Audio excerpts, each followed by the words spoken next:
días, amados hermanos. Que el Señor les bendiga a cada uno de ustedes ahí donde están en su casa. Espero que estén con una actitud de escuchar la palabra del Señor. Ya alabamos al Señor y ya lo adoramos. Ahora viene una parte muy importante de nuestro servicio, que es la palabra del Señor. Yo espero, ¿verdad?, que usted esté ahí con su familia, bañadito, vestidito, perfumadito, como merece nuestro Señor cuando le recibimos en casa, ¿verdad? Y espero que se haya gozado en la alabanza, se haya gozado en la adoración. Aún le voy a decir algo, hermano, que haya llorado en la adoración. Cuando uno llora en la presencia del Señor, ¿verdad? Aunque algunos, por la cultura que tenemos latina, machista, se enseñó que el hombre no debe llorar, ¿no? Yo creo que toda persona, hombre, mujer, tiene sentimientos, y cuando es tocado por el Espíritu Santo, viene un sentimiento de la mezcla de amor, respeto, reconocimiento, ¿verdad? Agradecimiento sobre todo. Y déjeme comentar de esto. Yo creo que cuando una persona, cuando un cristiano ya no puede llorar en la adoración, es que muchas veces el diablo le ha secado las glándulas lagrimales. Y el diablo, usted sabe que trabaja muy sutilmente, porque después de secar las glándulas lagrimales, le viene a secar el alma. Y después de secarle el alma, le seca el río de agua viva, que dijo el Señor Jesucristo: el que en mí crea, de su interior correrán ríos de agua viva. Entonces sí tenemos que, ¿verdad?, no porque estamos en la casa, ¿verdad?, no sentir esa presencia, esa necesidad de alabar a Dios y declararle al Señor, ¿verdad?, los hechos portentosos que ha hecho, porque esa es la alabanza. La adoración, ¿verdad?, son cantos de agradecimiento y en reconocimiento de lo que Él hizo por nosotros. Así que yo espero, ¿verdad?, que estés ahí en casita, con su libretita, con su pluma, ¿verdad?, para anotar las citas que voy a dar en esta mañana. Y si usted quiere ponerle un título o un nombre a esta administración, a esta plática, le puede poner antes del arrebatamiento, ¿verdad? Pero antes, ¿verdad?, vale la redundancia, acompáñeme a orar. Allá en su casa, ¿verdad?, con su familia, cierre sus ojos, ¿verdad?, medite en la presencia del Señor y tomemos un tiempo en oración. Padre, en el nombre de Jesucristo, te damos gracias por esta bendición y esta oportunidad que nos das de poder acercarnos e inclinar nuestro oído para escuchar tu palabra. Como hizo tu sierva Ruth, Señor, que se agachaba, se inclinaba para recoger las espigas, para hacer pan, en esta mañana nos humillamos ante tu presencia. Inclinamos nuestro oído, como dice el profeta Isaías, para escuchar tu bendita palabra. Gracias. Tenemos tantas cosas, Señor, por las cuales darte gracias. Tantas y tantas cosas que no terminaríamos en un día completo, Señor. Gracias por tu bondad, gracias por tu misericordia, gracias por tu amor, gracias por tu provisión, gracias por tu bendición, gracias por el amor, gracias por la paz, gracias por la reconciliación, Señor. Pero sobre todas las cosas, gracias, porque hasta hoy nuestros hogares se han mantenido limpios, hasta hoy nuestros hogares se han mantenido libres de toda pandemia, de toda enfermedad, Señor. El enemigo y la enfermedad no han tocado nuestras casas, no han tocado nuestras familias, no han tocado nuestros hijos, y por eso te damos gracias. Señor, en el nombre de Jesús te pedimos que venga la revelación, que venga la palabra que tú tienes desde la eternidad, desde el Olam, esa palabra, Señor, fresca, esa palabra abundante, esa palabra deliciosa, esa palabra que nos nutre, esa palabra que nos alimenta, esa palabra que nos equipa, esa palabra que nos transforma, Señor. En el nombre poderoso de Cristo Jesús, te damos gracias por siempre. Amén y amén. Mi hermano, definitivamente que el Señor, nuestro Dios, se mueve en dos, usa dos situaciones para nuestra vida. Una de ellas es el propósito y otra de ellas es el proceso. Todo propósito tiene un proceso y todo proceso tiene un propósito. Desde el momento en que el Señor, ¿verdad?, nos llamó, es más, nos vamos a ir, me voy a ir a la eternidad, me voy a ir al Olam. Desde el momento en que nosotros éramos espíritus, estábamos, déjenme usar este término, estábamos, estábamos en un depósito de espíritus. Allá en la eternidad estábamos puros espíritus, dice la Biblia. Desde ese momento, Dios escogió un espíritu, que es usted y que soy yo. Cada uno son dos espíritus de luego, ahora no es un solo espíritu. Y usó dos elementos, vamos a llamar así. Un esperma y un óvulo. En el momento en que escoge un esperma y un óvulo como un medio, ¿verdad?, mete ese espíritu en una matriz. Esperma, óvulo y espíritu, y se forma un cuerpo. De ahí estaba, ¿verdad?, el procedimiento de Dios, ¿verdad?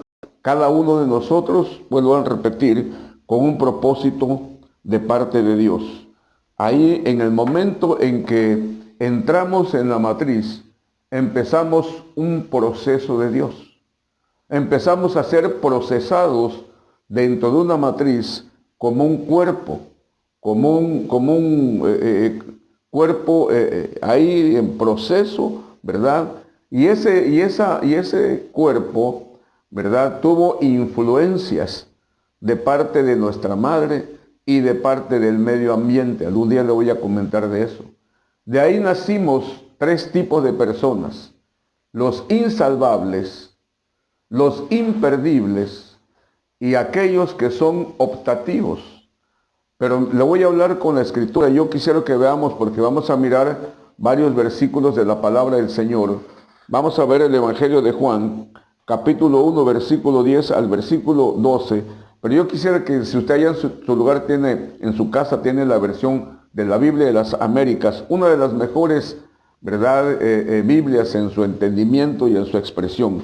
Biblia de las Américas, Juan capítulo 1, versículo 10 al versículo 12.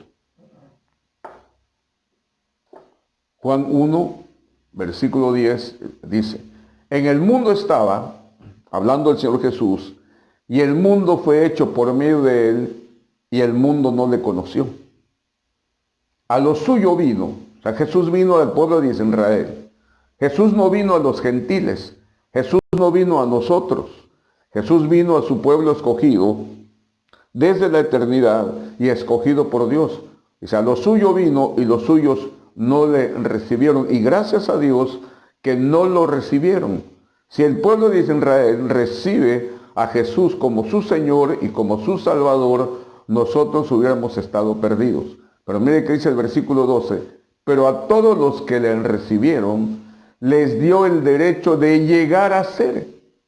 No como dice la Biblia Valera, de ser. No, aquí la verdadera o la mejor traducción del griego al español dice: pero a todos los que le recibieron, les dio el derecho de llegar a ser hijos de Dios, es decir, a los que creen en su nombre.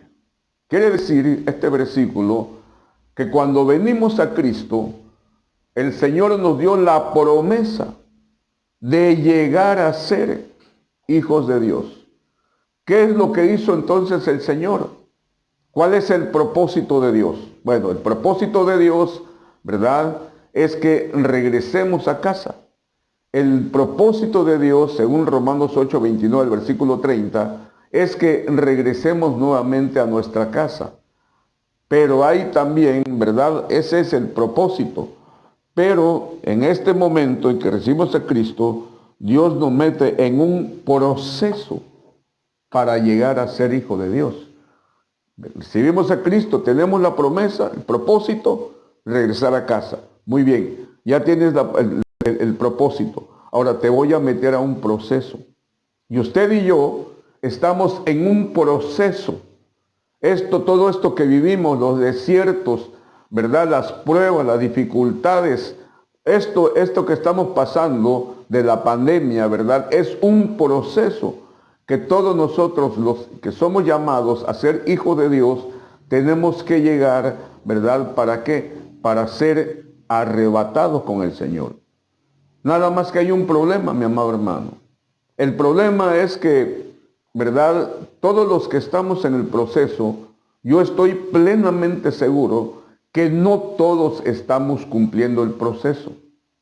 Yo nada más me atrevería a preguntarle allá en su casa, usted se responderá, ¿cuánto tiempo dedica usted a la palabra de Dios en el día? ¿Cuántos capítulos, cuántos versículos ha leído usted en aproximadamente, no sé, en qué tiempo llegamos 30, 35 días? ¿Cuánto ha crecido usted espiritualmente? ¿Cuánto ha madurado espiritualmente? ¿En qué, verdad? ¿En qué etapa de su proceso que Dios le metió a usted y a mí se encuentra en este momento? Porque le voy a decir algo. Tristemente, muchos cristianos están viviendo una vida pensando o no pensando, ¿verdad?, que van a ser arrebatados. Muchos cristianos están viviendo una vida que ni se imaginan que van a ser arrebatados, comportándose como la gente del mundo, pensando como la gente del mundo, ya empezando a hablar con la gente del mundo, ¿verdad? Los pensamientos que tiene el mundo, están viviendo una vida como que nunca van a ser arrebatados. Y para el arrebatamiento hay requisitos.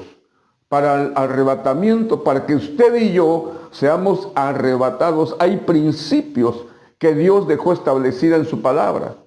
No, usted no va a ser arrebatado por su cara bonita, ni yo tampoco. A lo mejor estamos bonitos, ¿eh? Pero Dios dejó establecido procesos, procedimientos, requisitos muy claros en su palabra para ser arrebatados. Si usted le pregunta a cualquier cristiano, ¿verdad?, cualquier hermano, ¿verdad?, de la iglesia o de cualquier iglesia hermana, tú te vas a ir con el Señor, amén, dice, ¿verdad? Lo da por hecho, pero realmente tenemos que detenernos, tenemos que hacer un alto en nuestra vida cristiana, allá en su casa, allá, ¿verdad?, con su familia. Usted tiene que hacer un alto, pararse, como dice la Biblia, paraos en el camino. ¿Y cuál es el camino? Cristo. Porque hay muchos caminos, pero el profeta dice, paraos en el camino. Usted se tiene que detener, usted tiene que detener su momento y pensar y analizar en qué parte de su proceso está. Piense si ha avanzado en su madurez, piense si ha avanzado en su conocimiento, piense si ha avanzado en su esperanza, piense si ha avanzado en su fe. Usted sabe, usted conoce cómo está su interior, cómo está su relación con Dios, cómo está su vida delante del Señor. Vamos a ver un requisito, ¿verdad?, que está en la palabra del Señor. Vamos a ver Hebreos capítulo 12, versículo 12 al versículo 14. Hebreos capítulo 12, versículo 12, al versículo 14. Dice, por tanto, fortaleced las manos débiles y las rodillas que flaquean, y haced sendas derechas para vuestros pies, para que la pierna coja no se descoyunte, sino que sane. Quiere decir, mi amor, según este versículo 13, ¿verdad?, que hay personas que no están caminando en la senda derecha. Hay personas, ¿verdad?, que sus pies están fuera del camino, y el camino es Cristo. Dice, y además de eso, cojean, no caminan bien delante del Señor. Una persona, ¿verdad?, usted mira en el Antiguo Testamento, todo levita que tuviera un defecto físico, no se podía acercar a ofrecer sacrificio al Señor. Ahí estaba hablando físicamente, aquí habla físicamente también, pero espiritualmente, para que la pierna coja no se descoyunte, sino que se sane. Versículo 14. Buscad la paz con todos. Aquí no es una orden, una ordenanza. ¿verdad? No es una invitación de Dios, es una ordenanza. Busca la paz con todos. Por eso el Señor le dio a nuestro apóstol general Sergio Enríquez que este es el año de la reconciliación. Usted tiene que buscar la paz con su esposa, tiene que buscar la paz con su esposo, tiene que buscar la paz con sus hijos, tiene que buscar la paz con sus vecinos, tiene que buscar la paz con sus hermanos de la iglesia. Esta es una buena oportunidad, mi amado hermano, para que si usted tiene alguna dificultad, algún desacuerdo con algún hermano de casa de adoración, ¿verdad? Hablarle por teléfono. Hermano, mire, a lo mejor esta cuarentena nos tomó un poco distanciados, un poco enojados, usted conmigo, yo con usted, pero por favor perdóneme, ¿verdad? Yo le perdono en el nombre del Señor. Por eso dice la palabra, busca la paz con todos, reconcíliate con todos. Pero mire qué importante es lo siguiente, requisito para irte con el Señor, requisito para ser arrebatado, requisito para ser llevado cuando venga el Señor en su epifanía. Dice, buscar la paz con todos y la santidad, sin la cual nadie verá al Señor. O sea, la santidad, mi amado hermano, escucha muy bien lo que te voy a decir y anótalo en tu libreta con letras muy grandes. La santidad no es una meta. La santidad debe ser un deleite. La santidad debe ser un estilo de vida. Porque si para ti la santidad es una meta, cuando te vas a fastidiar y nunca la vas a encontrar. Pero si tú miras, ¿verdad?, la santidad como un deleite, te deleitas en la santidad, disfrutas la santidad, amas la santidad, no va a ser para ti una meta. Y debe ser un estilo de vida. El problema que tenemos en la Iglesia Universal es que hay muchos pastores, ¿verdad?, de la nueva ola, del movimiento de las iglesias, no voy a decir nombres, pero hay iglesias así medias raras, ¿verdad?, que quitan el nombre de cristiano y le ponen nombres que ellos se imaginan e inventan. Y uno de los problemas es que a muchos cristianos y hasta algunos ministros consideran la santidad como una religiosidad. No, nosotros no somos religiosos, pues son unos bandidos. Porque la Biblia dice y establece y está escrito y es un requisito que sin santidad nadie va a ver al Señor. Sin santidad nadie va a ser arrebatado. Sin santidad nadie va a ser llevado a la presencia del Señor. Y si es llevado, le va a pasar lo que le pasó al hombre que entró a la fiesta de las bodas con un vestido inmundo. Y cuando vino el padre del novio y empezó a mirar a los invitados a ver si tenían vestidura de boda, vestidura blanca, encontró a uno que se había colado a la fiesta y le dijo, ¿por qué no estás vestido de boda? Y llamó a los guardias y le dijo, échenlo al infierno, donde será el lloro y el crujir de dientes. Entonces la santidad, vuelvo a repetir, mi amado hermano, es un requisito para estar en la presencia del Señor y no nos pase lo que dice 1 de Juan, capítulo 2, versículo 28. 1 de Juan, capítulo 2, versículo 28. Dice, y ahora, hijitos, permaneced en Él. Permaneced en Él. O sea, tenemos que permanecer en Cristo. Cuando nosotros permanecemos en Cristo, es cuando Cristo permanece en nosotros. Entonces ese alma, hay una simbiosis ahí, una combinación perfecta. Entonces hay un resultado. Dice, para que cuando se manifieste, cuando Cristo venga, cuando venga en su epifanía, tengamos confianza y no nos apartemos de Él, avergonzados en su venida. Mire, ¿sabe quiénes tienen temor hoy en esta? Hablando de los cristianos y también de los no cristianos. ¿Sabe quiénes tienen miedo hoy? ¿Sabe quiénes tienen temor? ¿Sabe usted quiénes amanece y están con miedo? Anochece y están con miedo. En la tarde están con miedo. Están comiendo y están con miedo. ¿Sabe quiénes? Aquellos que no tienen confianza. Aquellos que no han hecho un pacto con Dios. aquellos que no se han guardado en santidad, aquellos que no buscan al Señor, aquellos que no conocen al Señor, aquellos que no leen la Escritura, aquellos que no oran, aquellos que no tienen intimidad con Dios, son aquellos que tienen miedo. Pero nosotros, ¿verdad?, que permanecemos en Él, tenemos toda la confianza, toda la seguridad, toda la esperanza, que cuando Cristo venga en su epifanía, ¿verdad?, no vamos a ser avergonzados. No vamos a inclinar nuestro rostro y vamos a hacernos a un lado avergonzados, porque claramente habla el apóstol Juan, ¿verdad?, avergonzados en su venida. Quiere decir que muchos, si tengo base bíblica, y se la voy a dar, mucha iglesia, muchos cristianos van a huir avergonzados. Cuando Cristo venga, van a huir avergonzados, con la cabeza baja. Lo contrario de que dice Lucas capítulo 21, erguíos y levantad vuestra cabeza. Unos vamos a erguirnos, unos vamos a levantar la cabeza, pero otros la van a agachar y van a huir avergonzados. Se van a hacer a un lado avergonzados. ¿Quiénes son estos? Los que dice Apocalipsis capítulo 12, versículo 17. Mire qué dice Apocalipsis 12, 17.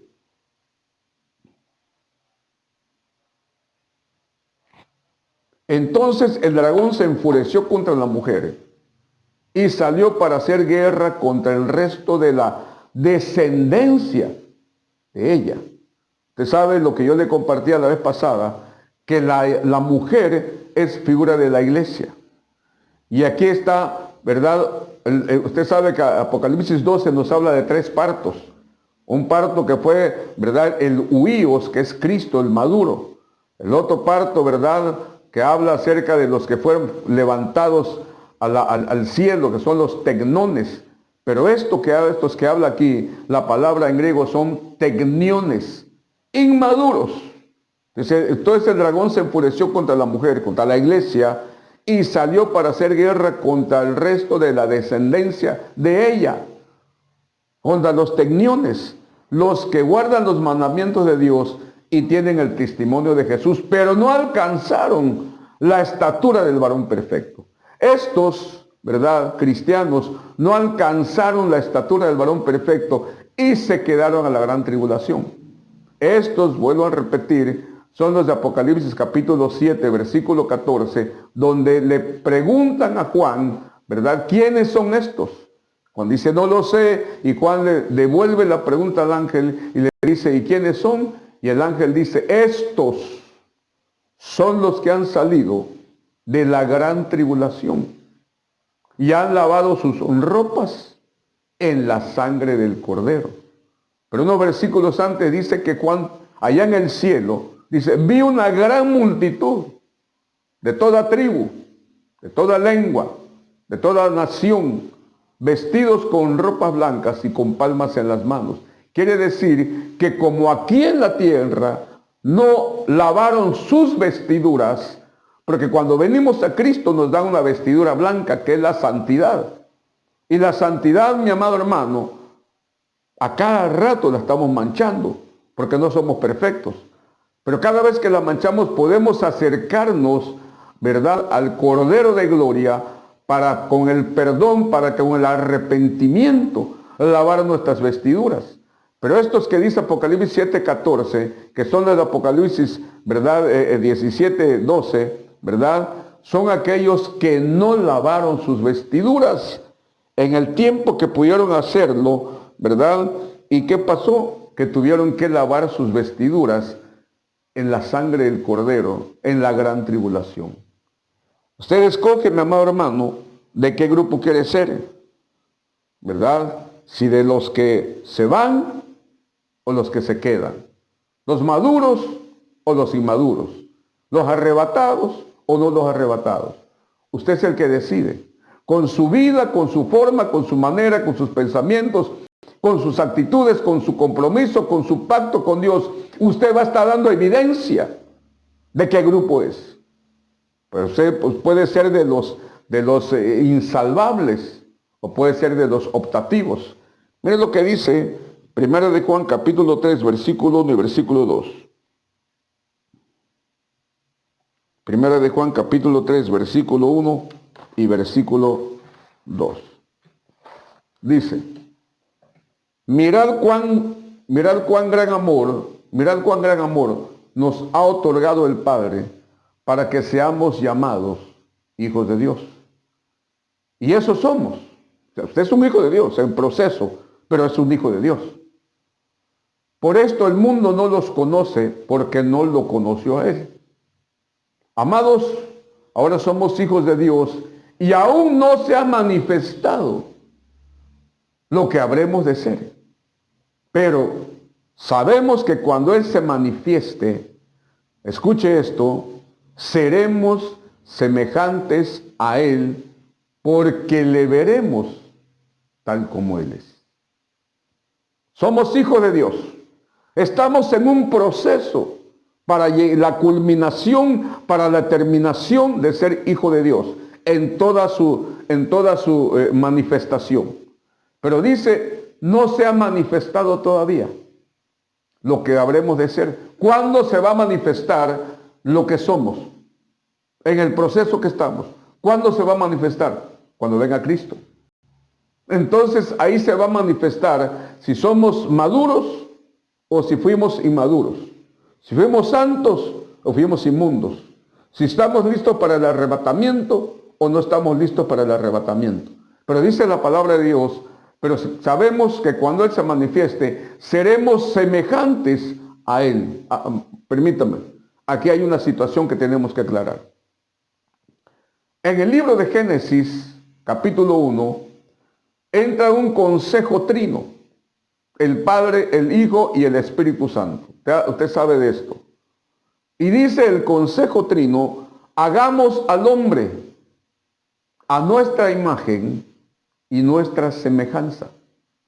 Pero aquí dice, ¿verdad?, que cuando Él se manifieste seremos semejantes. Entonces, ¿cómo está eso?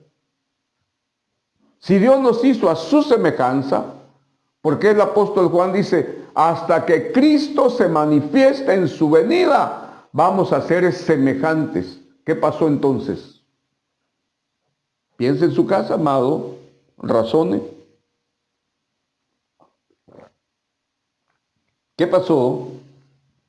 Que por el pecado del hombre se perdió la semejanza a Dios.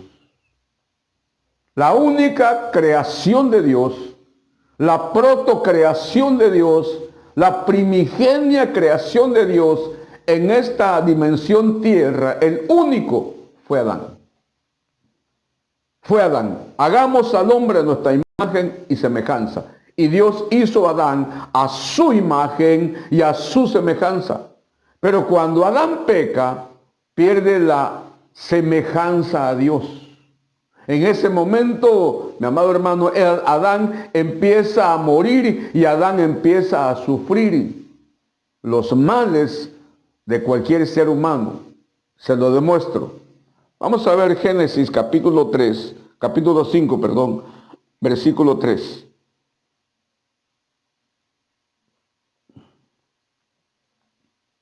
Génesis capítulo 5, versículo 3. Miren cómo dice. Cuando Adán había vivido 130 años, engendró un hijo a su semejanza.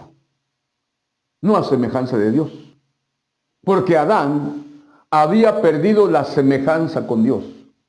Un hombre en pecado no puede ser semejante a Dios, hermano. Discúlpenme. Entonces aquí claramente dice que cuando Adán había vivido 130 años, engendró un hijo a su semejanza, conforme a su imagen, lo vuelvo a recalcar, y le puso por nombre Set. Mire qué tremendo, mi amado hermano, que ya Adán perdió la semejanza a Dios, tomó semejanza de hombre, y toda la humanidad que empieza, la humanidad caída a causa del pecado de Adán, toda la humanidad, toda la creación humana a partir de Adán empezó a tener imagen, semejanza, no a Dios, semejanza al hombre. Y le voy a decir algo, y agárrese, porque nosotros somos la cuarta raza. Hubo un anticristo en la historia de la humanidad llamado Hitler. Y este hombre figura de un anticristo porque la Biblia dice, el apóstol Juan, que son varios anticristos. Y cada anticristo tiene una función de prepararle el camino al verdadero anticristo que se va a manifestar. Por eso dice Juan que hay muchos anticristos, ¿verdad? Entonces Hitler, el sueño de Hitler fue tener una raza aria, una raza pura, ¿verdad? Y empezó a matar judíos. Usted sabe parte de lo que es la historia, el holocausto judío. Pero nosotros, vuelvo a repetir, somos la cuarta raza. Y le voy a decir algo más. Somos los inmortales. Pastor, ¿usted se volvió loco? No, perdónenme. Jesucristo dijo, el que en mí crea, no morirá. Entonces somos inmortales. ¿Cuáles son las otras tres razas? Muy bien. Las otras tres razas, está en la Biblia, las otras tres razas son de Sem, Cam y Jafet.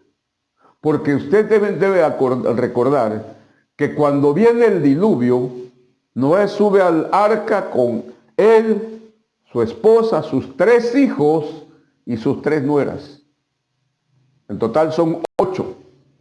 3 hijos, 3 nueras, Noé y su esposa, 8. Y 8 es número de pacto, o 8 es número de reinicio.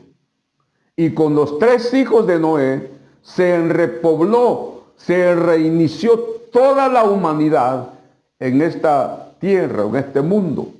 Entonces ellos son, ¿verdad? Ellos son las 3 primeras razas, Sem, Cam y Jafet. Pero ahí viene otra figura importantísima, que es el Señor Jesucristo. Y Él nos empieza a engendrar y somos la cuarta raza. Y además de que somos la cuarta raza, la raza más pura, hablando espiritualmente, somos los inmortales. Entonces, mire qué tremendo, es todas las promesas de Dios para aquellos que creemos y que le amamos. Vamos a ver Apocalipsis 12:6.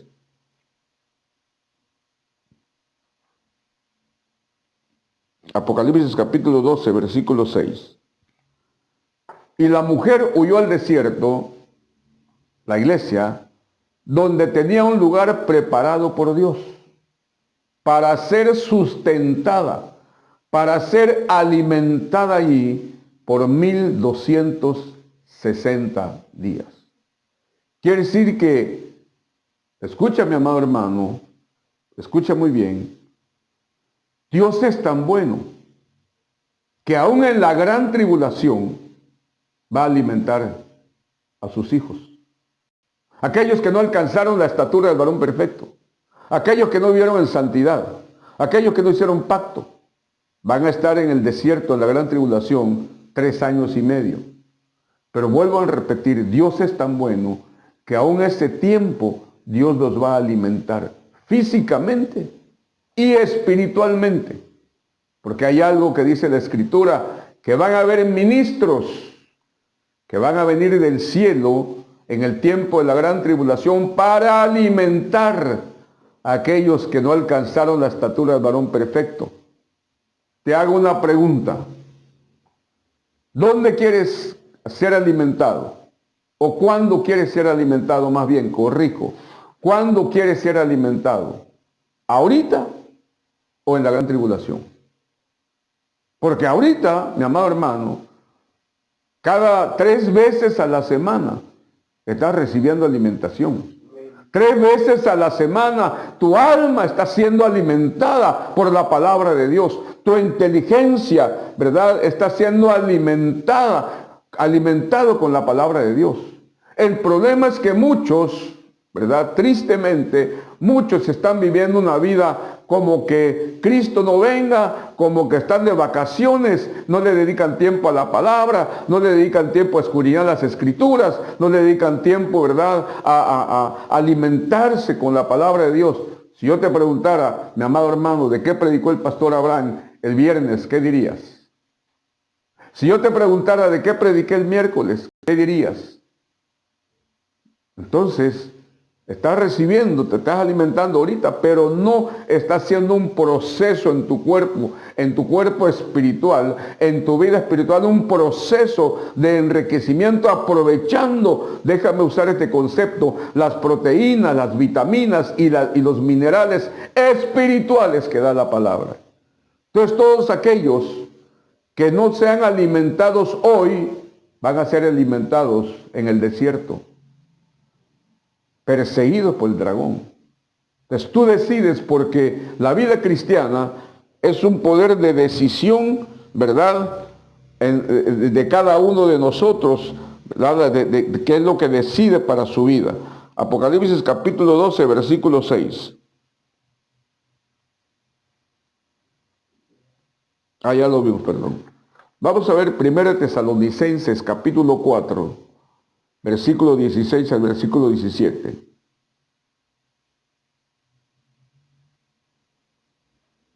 Muy bien. Mire qué dice. Pues el Señor mismo, Él no va a mandar, Jesús no va a mandar un ángel, Jesús no va a mandar un arcángel, Jesús no va a mandar un serafín o no va a mandar un querubín. Él mismo, mi hermano. Aquellos que son casados o somos casados, cuando usted enamoraba a la que es su esposa, ¿verdad que no mandaba a un amigo a visitarla? No le decía a su amigo, mira, ve a visitar a mi novia, le das un abrazo, le das un besito, la llevas al cine. ¿Verdad que no hacía usted eso?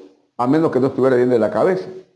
Algunos éramos celosos, ¿verdad? Y nosotros íbamos a buscar a nuestra novia, a nuestra prometida, la llevábamos al cine, ¿verdad? Y cuidadito la ve alguien porque nos poníamos pero como fieras. Aquí la Biblia dice, el Señor mismo descenderá del cielo con voz de mando para la iglesia judío-gentil, con voz de arcángel para el pueblo de Israel. Porque la Biblia dice, del único arcángel que menciona su nombre, en aquel tiempo se levantará Miguel, el arcángel que está de parte de tu pueblo.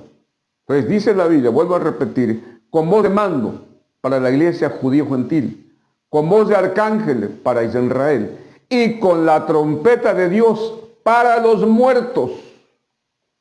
Y los muertos en Cristo se levantarán primero.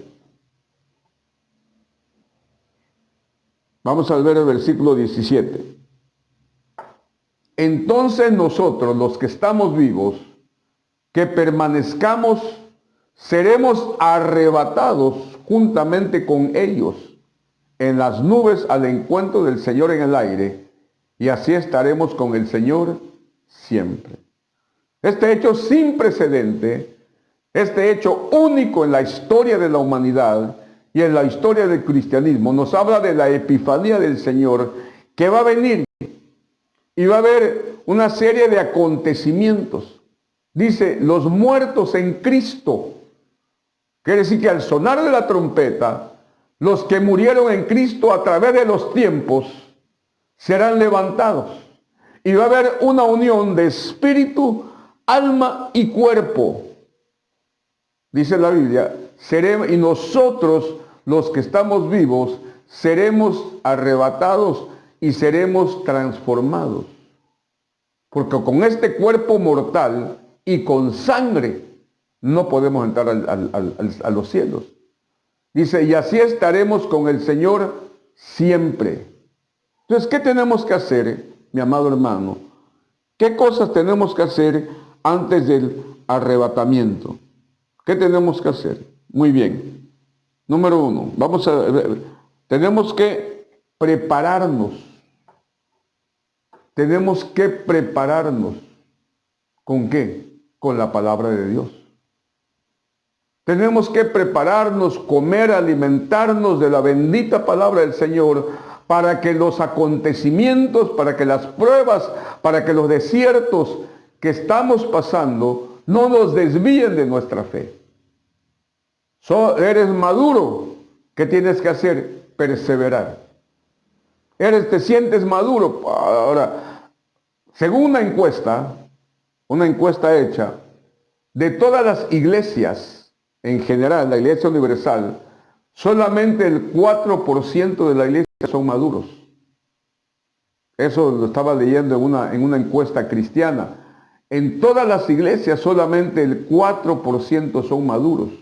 Los otros, aunque parece que son maduros, no lo son. Hay más chabelos que maduros. Hay más niños que maduros.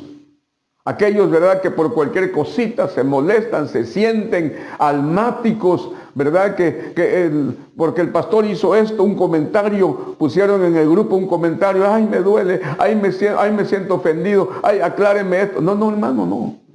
Usted no es un maduro, sí, discúlpeme. Un maduro es aquel que tiene la capacidad de razonar, pensar, analizar con madurez. No dejarse llevar por su alma, sus sentimientos, porque no es un maduro. Entonces, si usted es un maduro, vuelvo a repetir, usted tiene que perseverar en su madurez. Tiene que crecer en su madurez. Porque le voy a decir algo. Satanás, que el Señor lo reprenda, constantemente, diariamente, está mandando invitaciones a los cristianos. ¿Para qué? Para pecar. Desde que amanece, aún esté encerrado en su casa, aún no salga a la calle, Satanás diariamente, desde que usted abre los ojos, usted recibe una invitación, una esquela. Te invito a pecar. Hay muchas formas de pecar. Le voy a decir una de ellas. No ofrendar es pecar. No diezmar es pecar. No leer la palabra es pecar. Hay varios tipos de pecado. Lamentablemente muchos cristianos aceptan la invitación. ¿Le invitan a pecar? Que sí, acepto la invitación a pecar. Si no eres maduro, madura. Si no eres maduro, crece. Si no eres maduro, aliméntate de la palabra del Señor para que crezcas y madures, porque la Biblia dice que no solo de pan vivirá el hombre, sino de qué, mi amado hermano, de toda palabra que sale de la boca de Dios. Hay dos tipos de escatología. Hay dos tipos de escatología. Una de ellas es la escatología general. La escatología general, usted sabe que escatología viene del griego escatos, postrero, logos, palabra. Palabra de lo postrero, palabra del futuro, palabra de los acontecimientos que van a suceder. Hay una escatología general, esa es para todo el mundo. Que todo lo que Dios tiene en la palabra de Él mismo, Mateo 24, Lucas 21, todo lo que Dios ha escrito, todo lo que Dios ha determinado, todo lo que Dios ha instruido, todo, absolutamente todo, va a pasar. Que el mundo no lo crea, que la gente no lo crea, ese no es el problema de Dios. No porque el mundo no crea que van a venir terremotos, guerras, rumores de guerras, pestes, hambre. Eso no es problema de Dios. Se va a cumplir el propósito, se va a cumplir lo que Dios ha predeterminado desde la eternidad, se va a cumplir. Pues hay una escatología general y hay una escatología personal. Y eso tiene que ver contigo. Y eso tiene que ver con tu vida. Y eso tiene que ver con tu estilo de vida. Y eso tiene que ver, ¿verdad, mi amado hermano? Cómo estás viviendo delante del Señor. Ya es una escatología personal. Ahora, ¿cómo la escatología cómo la escatología nos ayuda para que la tentación no se convierta en pecado? Esto es muy importante y nos interesa y nos conviene a todos conocer este principio.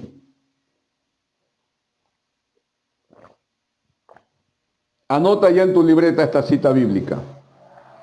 Vamos a ver el Evangelio de Mateo, capítulo 24, versículo 36. Evangelio de Mateo, capítulo 24, versículo 36.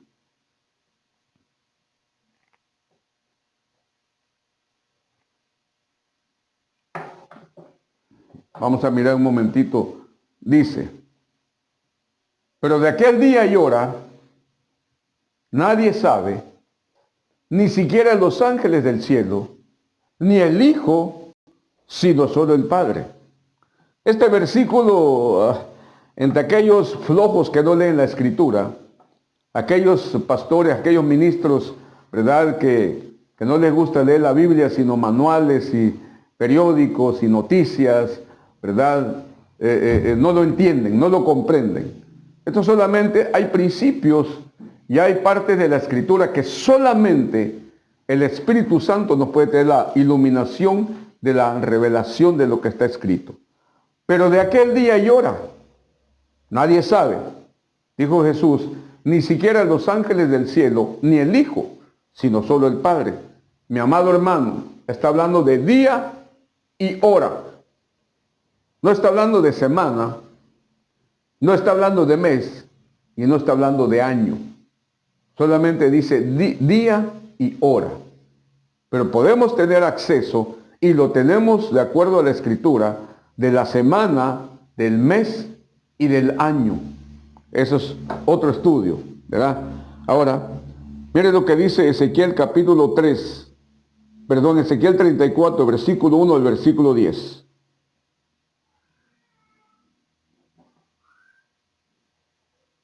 Ezequiel 34, versículo 1 al versículo 10.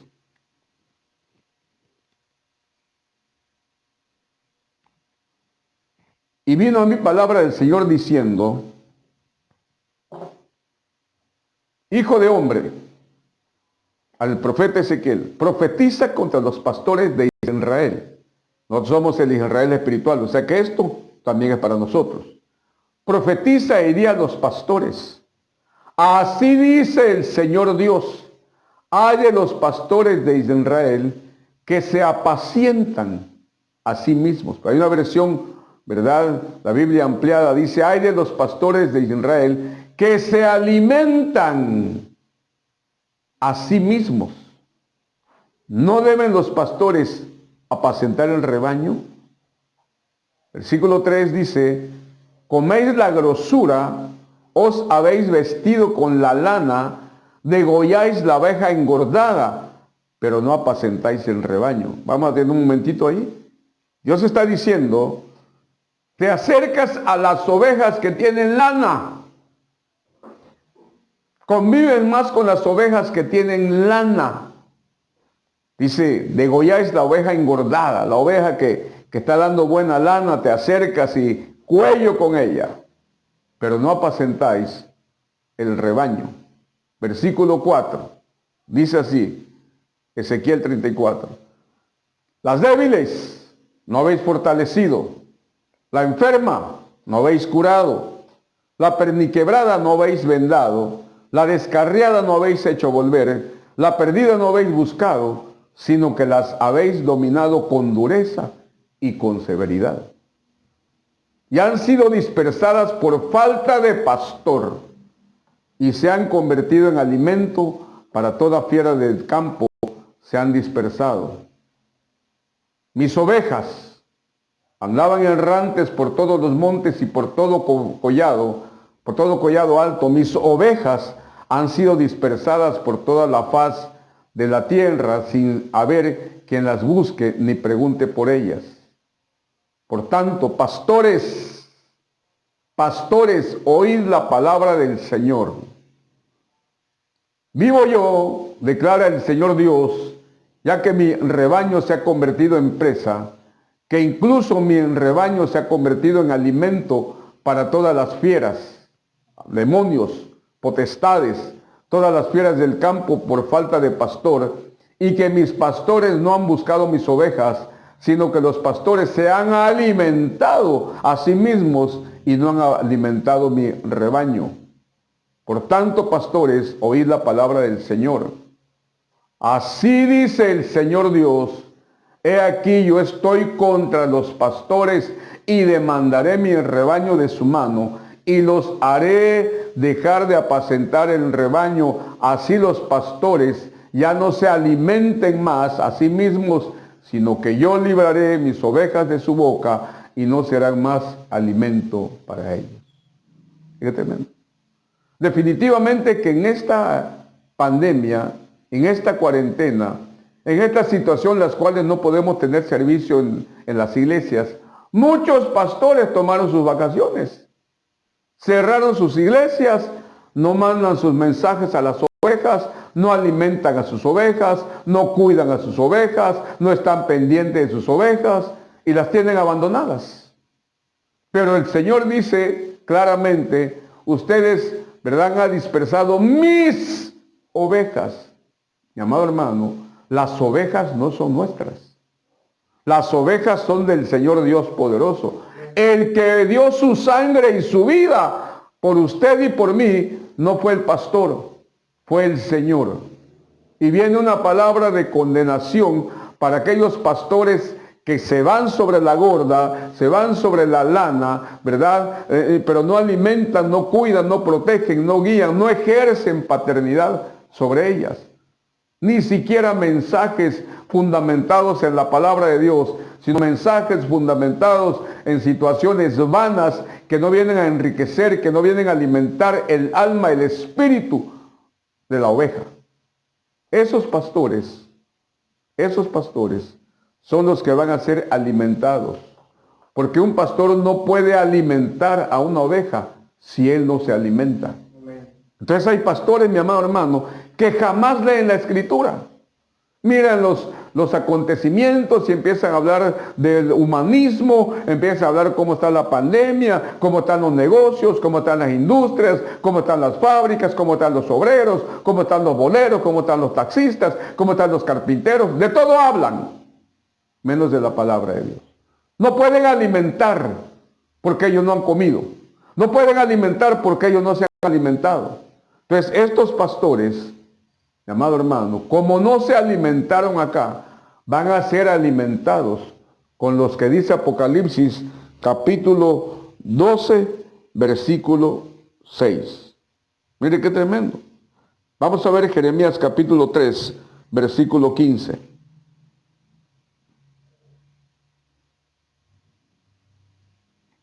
Entonces os daré pastores según mi corazón, que os apacienten con conocimiento y con inteligencia. Pero me gusta mucho la versión de la Biblia amplificada. Dice, os daré pastores para que los alimenten, los guíen y los protejan. Un pastor, ¿verdad?, tiene que ser semejante, tiene que ser lo más parecido a lo que dice el Salmo 23. El Señor es mi pastor y nada me faltará. Allá está hablando físicamente, desde luego, hermano. En lugares de delicados pastos me hará descansar. Sobre aguas del reposo me pastoreará. Quiere decir que es responsabilidad de cada pastor buscar pastos verdes. Buscar pastos ricos en proteína, en vitamina, espiritualmente hablando.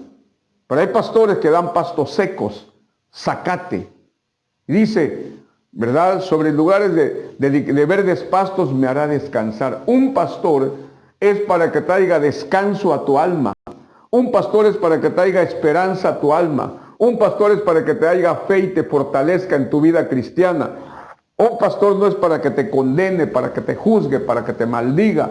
Dice, en lugares de dedicados pastos me hará descansar. Él restaura mi alma. Cuando usted y yo venimos a Cristo, venimos con el alma despedazada, venimos con el alma deshecha, venimos con el alma herida, venimos con el alma partida. Y cuando venimos a Cristo, Él establece o debe tener pastores que restauren tu alma, que sanen tu alma, que sanen tus heridas. Pero no solamente, me guía por senderos de justicia. Justificado por la fe, dice la Biblia, tenemos paz para con Dios, por amor de su nombre. Tenemos que enseñarle, los pastores, a las ovejas a amar a Dios. Tenemos que enseñarle a las ovejas sentir un profundo amor y agradecimiento por Dios. Somos llamados a eso, mi amado hermano, entre otras cosas. Ahora quiero hablarle un poquito, ¿verdad?, de lo que es los jinetes del Apocalipsis. Y vamos a ver, porque, mi hermano, déjenme tomar un poquito de agua. Mire.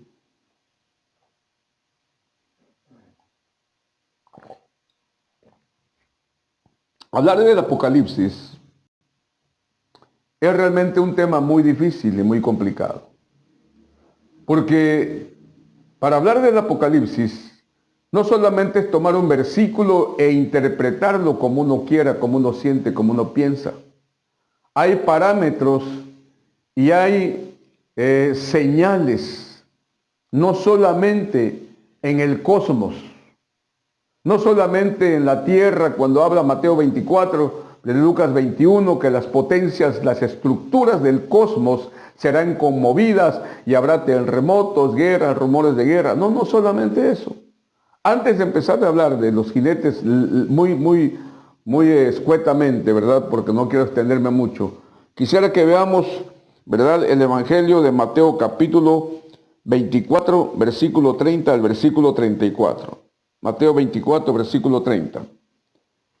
Está hablando algunos acontecimientos antes del arrebatamiento, antes de la venida de Cristo. Dice, entonces aparecerá en el cielo la señal del Hijo del Hombre. Y entonces todas las tribus de la tierra harán duelo y verán al Hijo del Hombre que viene sobre las nubes del cielo, la Epifanía, con poder y gran gloria. Y él enviará a sus ángeles con una gran trompeta y reunirán a sus escogidos de los cuatro vientos, desde un extremo de los cielos hasta el otro extremo de los cielos. Imagínense la cantidad, millones y millones de cristianos y cristianas que alcanzaron la estatura del varón perfecto. Dice la Biblia que es de un extremo de la tierra hasta el otro extremo de la tierra. Pero mire qué dice aquí. Y de la higuera aprender, la parábola.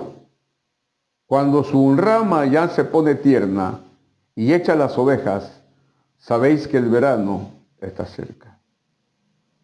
Así también vosotros, cuando veáis todas estas cosas, sabed que Él está cerca a las puertas. Muy bien. En verdad os digo que no pasará esta generación hasta que todo esto suceda.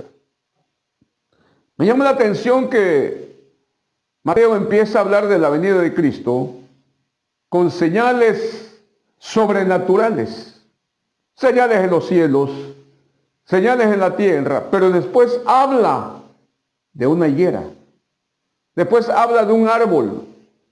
¿Qué tiene que ver una higuera en medio de las señales? ¿Qué tiene que ver una higuera en medio de la venida de Cristo? Sería la higuera aprender. Cuando veis que sus ramas, otra versión dice, cuando veis que reverdece. Muy bien. Entonces en la Biblia, la higuera es figura de Israel. Quiere decir que cuando veamos que Israel empieza a reverdecer, es que la venida de Cristo está cerca. Y hace unos años atrás, el mundo quedó sorprendido cuando el pueblo de Dios, Israel, el físico, mediante un proceso que ellos inventaron, empezaron a hacer que en los desiertos empiece a crecer vegetación, empiezan a crecer legumbres, empiezan a crecer frutas, empieza todo tipo. Entonces, la higuera ya empezó a reverdecer. Ahora quiero que veamos otra cita bíblica, amado hermano, que es el Evangelio de Lucas, capítulo 21, versículo 29. Para unirla con este versículo. Y le refirió una parábola, mirad la higuera y todos los árboles. Muy bien. Quiere decir que antes de la venida de Cristo, tenemos que mirar dos cosas. La higuera, figura de Israel. Entonces, si la higuera es figura de Israel, Entonces, los demás árboles son las demás naciones. Entonces, antes de la Epifanía, antes de que Cristo venga, tiene que haber algunos movimientos, algunas señales. Algo tiene que estar pasando en las naciones, porque tenemos que mirar la higuera Israel y los demás árboles, las demás naciones. Ahora, quiero que veamos el libro de Apocalipsis, capítulo 6, versículo 1 y versículo 2.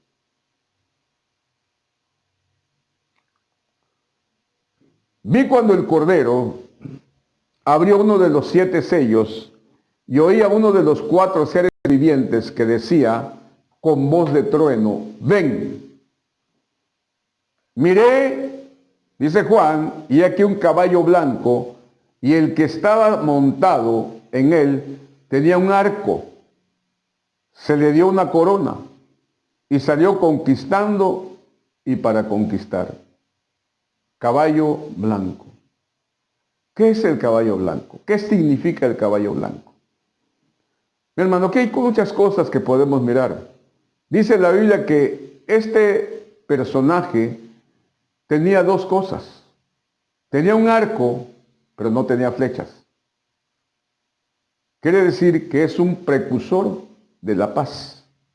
Pero la paz que está ofreciendo este jinete que ya ha estado cabalgando, que no ha llegado a su plenitud, pero que ya empezó a cabalgar, ¿verdad?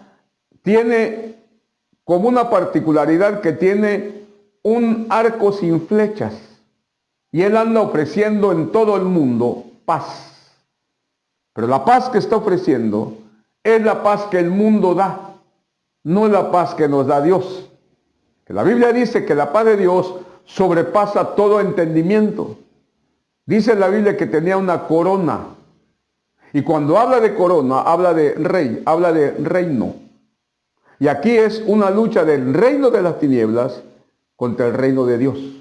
Lucha de reinos. Porque la Biblia dice que Dios nos hizo reyes y sacerdotes. Entonces aquí hay una lucha de reinos. El reino de las tinieblas contra el reino de Dios, que somos nosotros. Pero dice algo muy importante. Tenía un arco, pero no tenía flechas.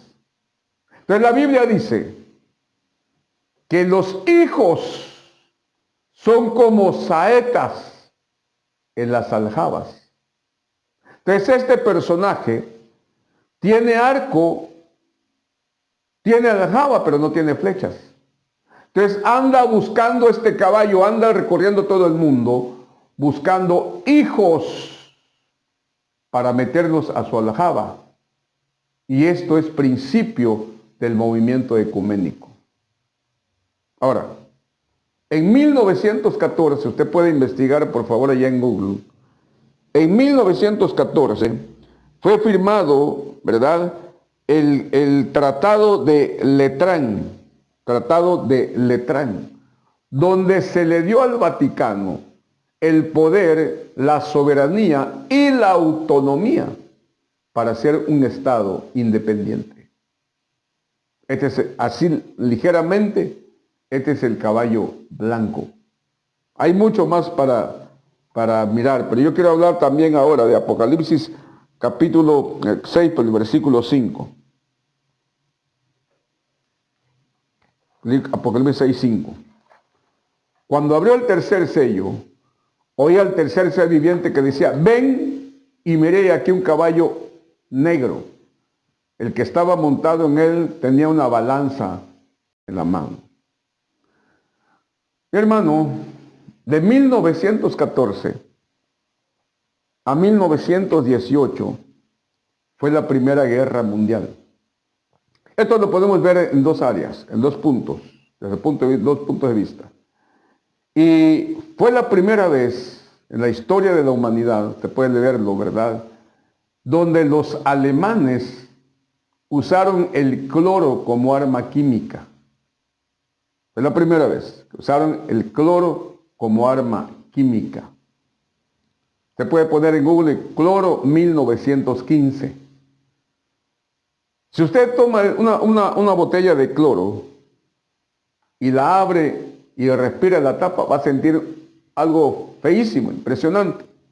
Ahora, imagínese, bombas con gas a base de cloro. Y los alemanes lo usaron, vuelvo a repetir, en 1915, ¿verdad? Para matar cantidad de soldados enemigos. Mire qué tremendo. Pero también el caballo negro, podemos aplicarlo, porque mire qué dice. Dice que tenía una balanza en la mano. Vamos a ver el versículo 6, ahí de Apocalipsis. Versículo 6. Y oí una voz en medio de los 4 seres vivientes que decía, 1 litro de trigo por 1 denario, y 3 litros de cebada por 1 denario, y no dañes el aceite y el vino, no dañes la unción. Quiere decir que lo negro, el caballo negro, también nos habla del petróleo. Y dice la Biblia que este caballo negro tenía una balanza en su mano. Si usted mira cómo extraen el petróleo, cómo extraían el petróleo al principio, usted va a mirar que el instrumento, el equipo con el cual sacaban el petróleo parecía una balanza. Y usted sabe que hay una guerra del petróleo, y usted sabe que el lugar donde llega el petróleo se encarecen las cosas. Eso nos habla, mi amado hermano, del jinete con el caballo negro. Muy bien. Vamos a ver ahora Apocalipsis, déjeme ver, 6, versículo 7 y versículo 8.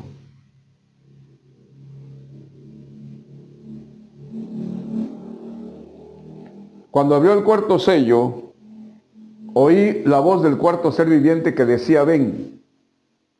Y mire aquí un caballo amarillento, y el que estaba montado en él se llamaba Muerte, y Edades lo seguía, y se le dio autoridad sobre la 4ª parte de la tierra, y se le dieron 4 instrumentos.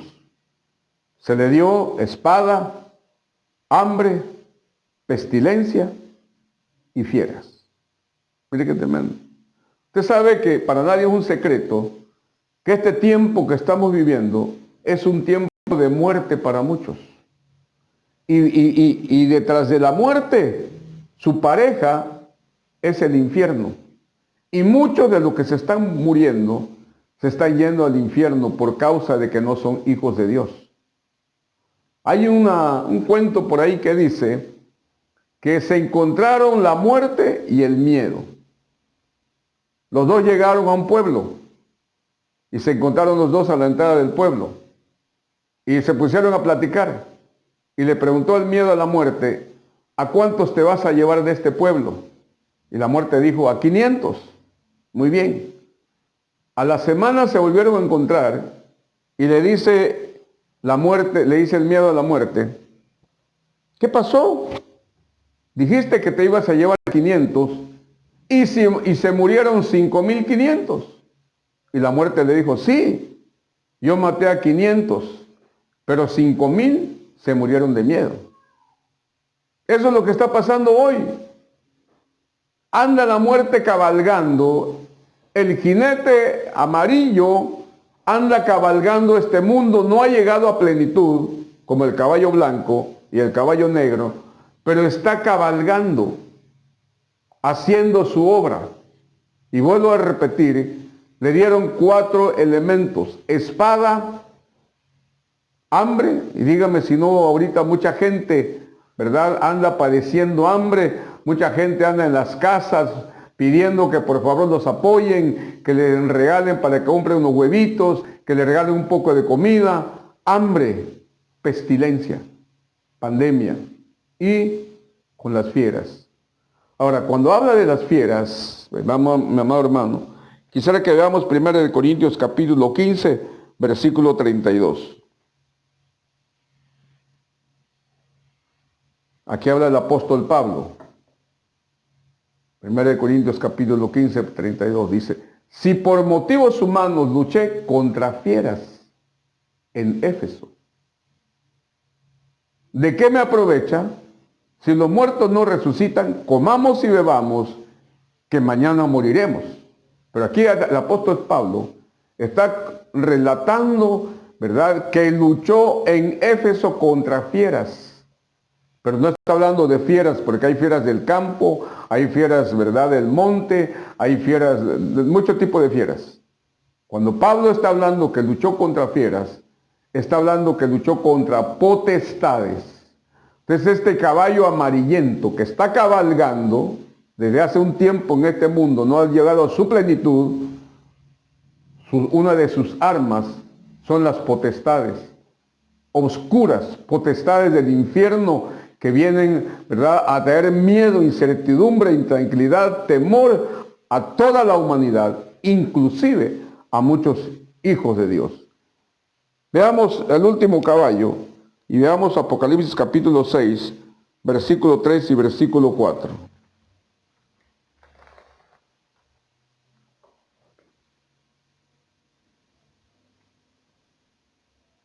Cuando abrió el segundo sello, oía el segundo ser viviente que decía, ven. Entonces el otro caballo rojo, y al que estaba montado en él se le concedió quitar la paz de la tierra y que los hombres se mataran unos a otros, y se le dio una gran espada. Muy bien. Hace un momento leímos 2 versículos en Mateo y en Lucas, cuando dice que para mirar la Escritura, para interpretar la Escritura, para interpretar las señales, tenemos que ver a Israel como nación y a los demás árboles como naciones.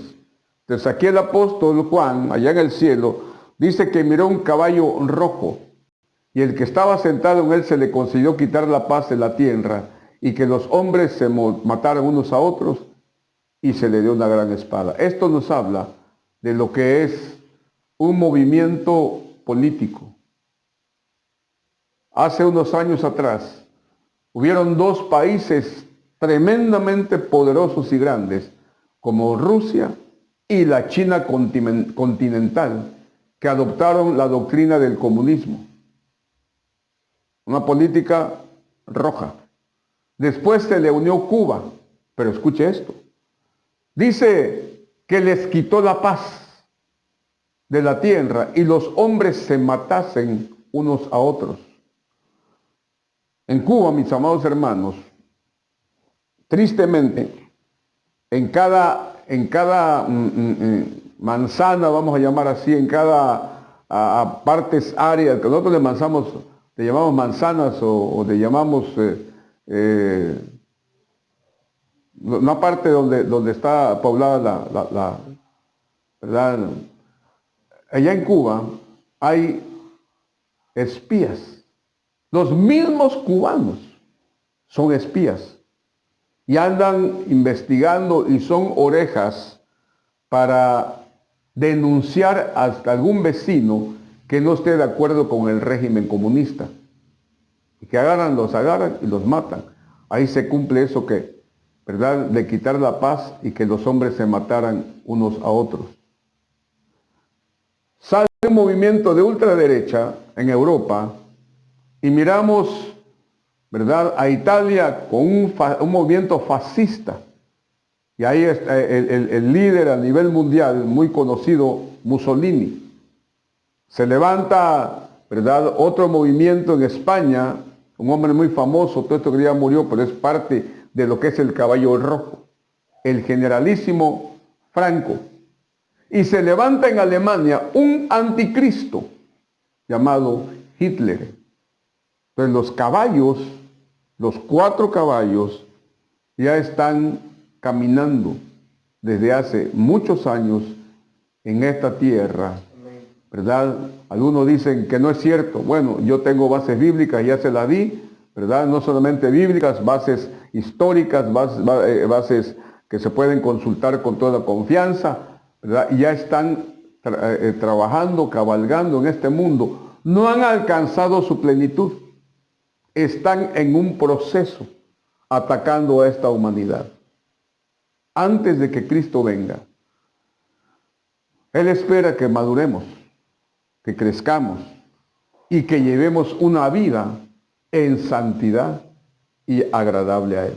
Vuelvo a repetir, mi amado hermano, la santidad no es una meta La santidad, ¿verdad?, es un deleite. La santidad es un estilo de vida. Y sin santidad, nadie va a ver al Señor. Allá en tu lugar, haz un recuento de cómo estás delante de Dios. Allá en tu lugar, detente y haz un análisis de cómo está tu vida delante de Dios. Tú tienes la opción, mi amado hermano, de ser alimentado aquí o ser alimentado en la gran tribulación. Tú tienes la opción de que cuando Cristo venga, seas llevado o te quedes a los horrores de la gran tribulación. El deseo del corazón de Dios es que ninguno se pierda, sino que todos procedamos al arrepentimiento y vivamos. El deseo del corazón de Dios es que este proceso donde estamos en este momento siendo llevados, siendo procesados, siendo purificados, siendo limpiados, lo pasemos bien o la estemos pasando bien. Y después del proceso se cumpla el propósito de Dios, regresar a casa. Porque este no es nuestro destino. El apóstol Pedro dice que somos extranjeros y peregrinos. Aquí solamente estamos de paso, hermano, pero nuestra eternidad está en los cielos. Allá en tu lugar, con tu familia, cierra tus ojos y oremos. Padre, en el nombre de Jesús, tu palabra ha sido expuesta. Tu palabra ha sido clara y precisa. Haznos responsables de esta palabra, Señor. Haznos responsables de lo que hemos escuchado. Haznos responsables a cada uno de nosotros de la forma en que estamos viviendo. Que entendamos que este no es un tiempo de vacaciones. Este es un tiempo de preparación antes de que tú vengas. Señor, que podamos erguirnos y levantar nuestra cabeza para que no huyamos, para que no nos alejemos avergonzados. Sigue haciendo tu obra a través de tu Espíritu Santo en medio de nosotros. Síguenos hablando, síguenos perfeccionando. Padre, en el nombre de Jesús, gracias porque tu palabra es libre. Y aunque nosotros estamos, Señor, confinados, estamos en cierta manera encerrados, tu palabra no está cautiva. Tu palabra es libre, tu palabra es vida, tu palabra es verdad. Padre, en el nombre de Jesús, extiende tu mano y empieza a bendecir cada uno de tus hijos y de tus hijas. Empieza a derramar tu gracia, tu abundancia, tu bendición, tu cobertura, tu provisión, tu paz sobre cada uno de ellos. Gracias, Señor, por este tiempo y por esta oportunidad. Eres bueno, Señor, y para siempre es tu misericordia. Gracias, Padre. Gracias, Hijo. Y gracias, Espíritu Santo. En el nombre de aquel que dio su vida por nosotros. En el nombre de Cristo Jesús. Amén y amén. Dios me los bendiga, hermanos, amados. Dios los bendiga en esta semana, en este principio de semana. Sean bendecidos por el Señor. Que el alimento, la paz, el amor, la reconciliación no falte en su hogar. Nos vemos el miércoles si Cristo no viene antes. Amén.